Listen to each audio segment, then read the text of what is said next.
Pankaj sir classes में आप सभी का स्वागत है। हम लोग केमिस्ट्री के पहला चैप्टर रासायनिक अभिक्रियाएं एवं समीकरण चैप्टर के आज वस्तुनिष्ठ प्रश्न को सीखेंगे, जानेंगे कि किस प्रकार से बोर्ड एग्जाम में या और विभिन्न कॉम्पिटिटिव एग्जाम में इस चैप्टर से किस प्रकार का, किस टाइप का प्रश्न पूछा जा सकता है और हम उसका जवाब किस प्रकार से देंगे। आइए, पहला जो प्रश्न है कि निम्नलिखित में कौन अपघटन अभिक्रिया है। 4 विकल्प दिया हुआ है और उसमें से हम लोगों को सही उत्तर चुनना है।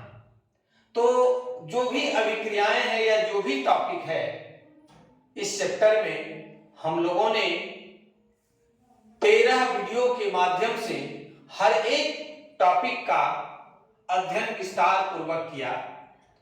आइए अब उसमें से हम लोग क्या सीखे और किस प्रकार से वस्तुनिष्ठ प्रश्न का, ऑब्जेक्टिव प्रश्न का जवाब देना है। तो अपघटन अभिक्रिया कौन सा है, यहां पर अपघटन अभिक्रिया के विषय में हम लोग जान चुके हैं। यहां पे थोड़ा सा अपना सेंस लगाएंगे। हम लोग सीखे थे अपघटन अभिक्रिया मतलब टूटना। जिस अभिक्रिया में कोई पदार्थ टूटकर दो या नए पदार्थ बनता है। तो अब यहां देखिए कि किसमें, कौन सी अभिक्रिया में टूटकर 2 नए पदार्थ या 2 से अधिक नए पदार्थ बनते हैं और नए पदार्थ के गुण मूल पदार्थ के गुण से बिल्कुल भिन्न होता है। तो पहला जो है उसको देखेंगे। यहां पर देखिए सोडियम हाइड्रोक्साइड की प्रतिक्रिया हाइड्रोजन क्लोराइड के साथ कराई जाती है, तब ये सोडियम क्लोराइड और जल बनता है। कहने का मतलब हम देख रहे हैं कि भस्म की प्रतिक्रिया अम्ल के साथ कराई जा रही है तो सॉल्ट और जल बन रहा है। ये उदासीनीकरण अभिक्रिया का उदाहरण है, ये नहीं होगा। दूसरा जो है देखिए NH4CnO से NH2CO NH2 बन रहा है, यानी यूरिया में ट्रांसफर हो रहा है, यानी ये भी टूट करके कोई नया पदार्थ नहीं बन रहा है, इसलिए ये भी जवाब नहीं होगा। अब आइए घ नंबर जो है कि हाइड्रोजन की प्रतिक्रिया आयोडीन के साथ जब कराई जाती है तो हाइड्रोजन आयोडाइड बन रहा है, यानी ये संयोजन अभिक्रिया है। यहां भी जो है जुड़ रहा है, संयोग कर रहा है और संयोग करके एक नया पदार्थ हाइड्रोजन आयोडाइड बना रहा है। अब बच गया हमारा गौ। देखिए कि क्या हो रहा है इसमें। 2KClO3 पोटेशियम क्लोरेट टूट करके अपघटित होकर के 2 नए पदार्थ पोटेशियम क्लोराइड और ऑक्सीजन बन रहा है। इसका मतलब है कि हमारा आंसर यही है। अपघटित हो रहा है, पोटेशियम क्लोरेट टूटता है, अपघटित होकर के पोटेशियम क्लोराइड और ऑक्सीजन में बन रहा है। इसका मतलब है एक का जो आंसर है कि निम्नलिखित में कौन अपघटन अभिक्रिया है, तो ग नंबर आंसर होगा कि पोटेशियम क्लोरेट अपघटित होकर के पोटेशियम क्लोराइड और ऑक्सीजन में टूट रहा है, बना रहा है।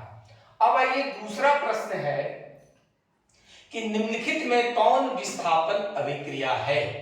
विस्थापन अभिक्रिया में हम लोगों ने क्या सीखा कि कोई भी तत्व जो अधिक सक्रिय है, अधिक क्रियाशील है, मोर रिएक्टिव है, तो अपने से कम क्रियाशील धातु को विस्थापित कर देता है, उसको अपने जगह पर से उठा करके हटा देता है। उसके जगह पर जो मोर रिएक्टिव होता है, अधिक क्रियाशील होता है, वो बैठ जाता है।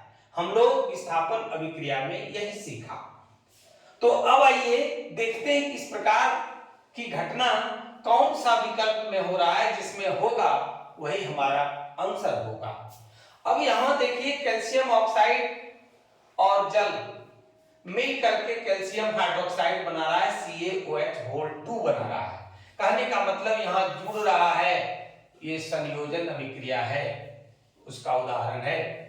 अब दूसरा है CaCO3 कैल्शियम कार्बोनेट मार्बल संगमरमर टूट करके कैल्शियम ऑक्साइड और कार्बन डाइऑक्साइड में परिवर्तित हो रहा है। इट मीन्स यहाँ ये जो रासायनिक अभिक्रिया है ये अपघटन अभिक्रिया का उदाहरण है। चौथा देखिए, अच्छा तीसरा ही पहले देख लेते हैं। इसमें देखिए Fe आयरन कॉपर सल्फेट से अभिक्रिया कर रहा है और करके फेरस सल्फेट या आयरन सल्फेट और कॉपर बना रहा है। यहाँ गौर करने वाली बात है कि Cu को का विस्थापन हो रहा है और Cu के जगह पर कौन ले रहा है? Fe यानी आयरन ले रहा है। और हम लोग ये भी जान रहे हैं कि कॉपर से मोर रिएक्टिव, कॉपर से अधिक क्रियाशील होता है आयरन। इसका मतलब है कि ये विस्थापन अभिक्रिया का उदाहरण है। अब चौथा जो है इसको भी देख लेते हैं, क्या एक से अधिक तो उत्तर नहीं है। NaOH plus HCl NaCl plus H2O भस्म की प्रतिक्रिया अम्ल के साथ कराई जा रही है और लवण और जल बन रहा है, यानी ये न्यूट्रलाइजेशन रिएक्शन है, उदासीनीकरण अभिक्रिया है। और हमसे क्या पूछा जा रहा है, विस्थापन अभिक्रिया कौन? तो विस्थापन अभिक्रिया का उदाहरण इस चारों में से गौ नंबर है कि Fe plus CuSO4 FeSO4 plus Cu बन रहा है। Fe के द्वारा Cu का विस्थापन किया जा रहा है। अब आइए तीसरा प्रश्न कि निम्नलिखित में कौन अपघटन अभिक्रिया नहीं है? चार विकल्प दिया हुआ है, चार में से कौन नहीं अपघटित हो रहा है, कौन नहीं टूट रहा है, इस तरह का भी सवाल आपसे पूछा जा सकता है। आइए देखें, CaCO3 टूट करके CaO प्लस CO2 बनता है, अभी भी हम लोग चर्चा किए, ये आपका अपघटन अभिक्रिया का उदाहरण है। 2KClO3 पोटेशियम क्लोराइड टूट करके पोटेशियम क्लोराइड और ऑक्सीजन बना रहा है, ये भी आपका देखिए अपघटन अभिक्रिया का उदाहरण है। तीसरा है कि शरीर में भोजन का पचना, ये भी अपघटन होता है, क्योंकि उपापचयी क्रिया के द्वारा भोजन का पाचन होता है और उससे ऊर्जा निकलती है। उपचय और अपचय, अपचय का मतलब भी होता है टूटना और उपचय होता है बनना। तो उपचय की बात मत कीजिए, यहाँ पर हम लोग अपचय की बात कीजिए। और शरीर में जो भोजन का पचना होता है वो अपघटन अभिक्रिया का उदाहरण है। बच गया आपका घ नंबर, क्या है कि 2 Cu कॉपर और ऑक्सीजन मिलकर के कॉपर ऑक्साइड बनाता है, यानी ये संयोजन अभिक्रिया का उदाहरण है, अपघटन अभिक्रिया नहीं है, इसलिए ये आंसर आपका घ नंबर होगा। अब आइए अगला जो प्रश्न है कि अभिक्रिया ZnO जिंक ऑक्साइड की प्रतिक्रिया कार्बन मोनोऑक्साइड के साथ कराई जाती है तो जिंक और कार्बन डाइऑक्साइड बनता है। एक रासायनिक अभिक्रिया आपको दिया गया है और इसके संबंध में कौन सा कथन जो है वो सही है, 4 कथन दिया हुआ है। अब देखिए यहां हो क्या रहा है, पहले हम लोग उस पर बात करेंगे। ZnO जिंक ऑक्साइड से क्या बन रहा है? जिंक बन रहा है। कहने का मतलब इससे ऑक्सीजन हट रहा है, और जब ऑक्सीजन हटना, ऑक्सीजन का हटना कौन सी अभिक्रिया हम लोगों ने पढ़ा? ऑक्सीजन के हटना अवकरण अभिक्रिया है, ऑक्सीजन का जुड़ना ऑक्सीकरण अभिक्रिया है। तो यहां पर देखिए कि कहीं जिंक का अवकरण के बारे में दिया गया है, यहां कह रहा है जिंक ऑक्साइड का ऑक्सीकरण होता है, गलत है। कार्बन डाइऑक्साइड ऑक्सीकृत होता है, ये भी गलत है। CO का अवकरण होता है, ये भी गलत है, क्योंकि CO के साथ ऑक्सीजन जुड़ करके यहाँ मोनोऑक्साइड है, यहाँ डाइऑक्साइड है, तो इसका मतलब यहाँ पर ऑक्सीजन जुड़ रहा है, तो यहाँ अवकरण नहीं बल्कि ऑक्सीकरण होता तो सही होता, ये भी गलत हो गया। अब देखिए कि जिंक ऑक्साइड का अवकरण हो रहा है, ये सही है, पहले भी हम लोग चर्चा किए कि यहां से ऑक्सीजन हट रहा है और जिंक बन रहा है। इट मींस जिंक ऑक्साइड का क्या हो रहा है? अवकरण होता है। ये हमारा सही जवाब है।